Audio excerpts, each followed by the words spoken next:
As Moscow and the West exchange strong words, the White House says it's still possible Russia could choose a peaceful resolution. And Moscow also says that de-escalation is a possibility, but calls the Ukrainian military actions against pro-Russians a crime. Our correspondent Nathan King joins us live from our newsroom with the latest. Nathan. Yeah, Elaine, we understand that those sanctions could be ready to go as early as next week from the U.S., the third round of sanctions. So the international divisions over Ukraine have never been wider.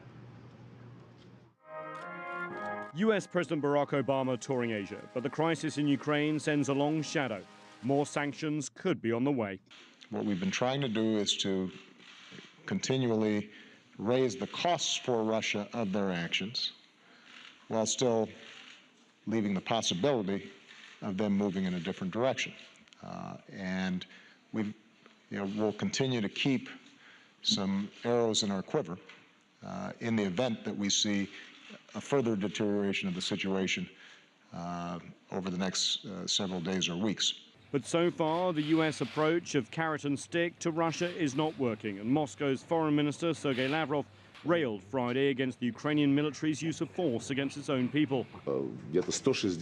Some 160 tanks, some 250 armored personnel carriers, and other heavy military hardware are waging a war with their own people.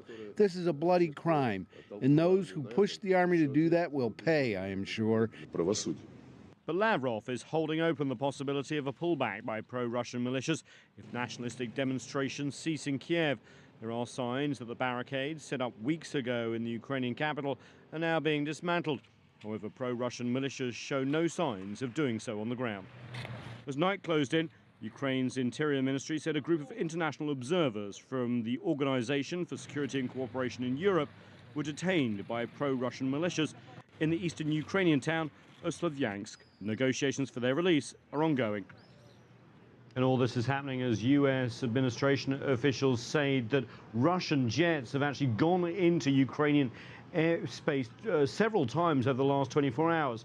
Also, the Deputy Foreign Minister of Ukraine was at the United Nations and says he thinks an invasion is likely and is asking for more than diplomatic support from the international community and actually wants weapons deliveries from allies. The U.S. have said no to that so far, Elaine.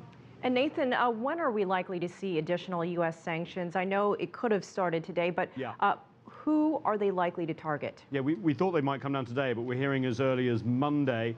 And again, the who, not the what, is operable here. We're going to see an expansion, really, it looks like, of the number of people targeted by financial freezes and travel bans, not targeting parts of the Russian or pro-Russian parts of Ukrainian economy, like the oil and banking sector. We heard Obama talk about keeping arrows in his quiver. They want to keep that back just in case things escalate even further. All right, Nathan King in our newsroom, thanks for that.